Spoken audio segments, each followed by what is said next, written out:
বিএনপির জাতীয় নির্বাহী কমিটির শ্রমিক বিষয়ক সম্পাদক, চট্টগ্রাম বিভাগের শ্রমিক দলের সভাপতি, প্রখ্যাত শ্রমিক নেতা এম নাজিম উদ্দিনের রোগ মুক্তি ও সুস্থতা কামনায় দোয়া ও মিলাদ মাহফিলের আয়োজন করেছে বাংলাদেশ শ্রমিক ফেডারেশন বাজেফে 17।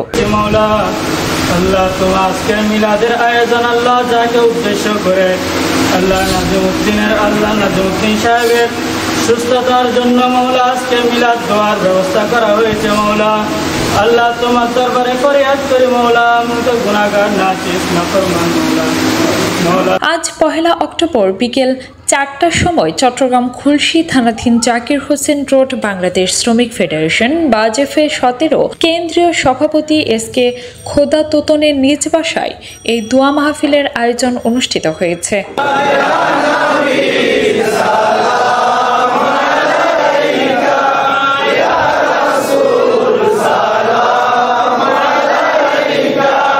এ সময় উপস্থিত ছিলেন বাংলাদেশ শ্রমিক ফেডারেশন বাজেফে 17 কেন্দ্রীয় সভাপতি কে খোদা তোতন, বাংলাদেশ লেবার ফেডারেশন কেন্দ্রীয় সাধারণ সম্পাদক ও শ্রম কমিশনের মেম্বার জনাব শাকিল আক্তার চৌধুরী, বিএফটিওসির চট্টগ্রাম মহানগর কমিটির সভাপতি আনোয়ার হোসেন হনি, সাধারণ সম্পাদক কাজী শহীদুল্লাহ, বাংলাদেশ শ্রমিক ফেডারেশনের কেন্দ্রীয় সহসভাপতি কে বাড়ি সহ আরো অনেকেই।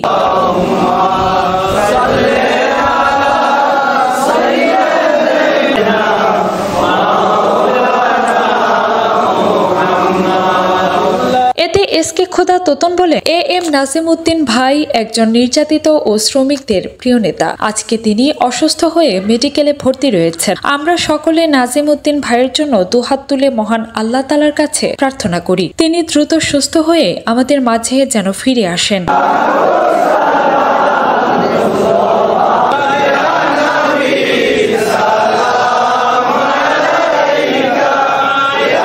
চট্টগ্রাম থেকে প্রিন্স গোমেজ, দিগন্ত টিভি।